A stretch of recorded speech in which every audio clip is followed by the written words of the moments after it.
Dengan informasi puluhan mobil kembali digembok petugas Dinas Perhubungan Makassar, mobil tersebut digembok lantaran parkir di area larangan parkir.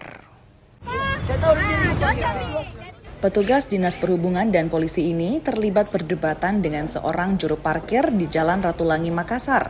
Juru parkir coba protes lantaran mobil yang terparkir digembok petugas. Petugas tetap menggembok mobil tersebut lantaran parkir di area larangan parkir. Petugas sejatinya sudah kerap melakukan sosialisasi dan peneguran, namun tetap saja banyak warga yang abai pada aturan.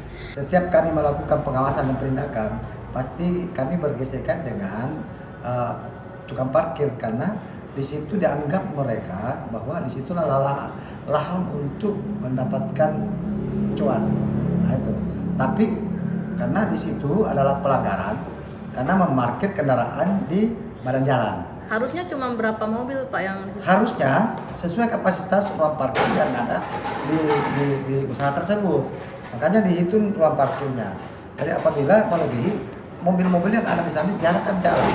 Tak boleh lagi menambah dan tidak sesuai kapasitas ruang parkir yang ada. Ada berapa susun tadi Pak yang ditemukan sampai harus ditertibkan itu? Sampai menggunakan badan jalan 2 susun.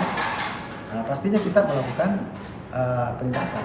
Dalam operasi kali ini total ada 26 mobil yang digembok petugas di sejumlah ruas jalan di Kota Makassar. Pengendara melanggar Perwali nomor 94 tahun 2013. Operasi penertiban parkir liar ini akan terus gencar dilakukan untuk memastikan tidak ada lagi kendaraan yang parkir di area larangan parkir.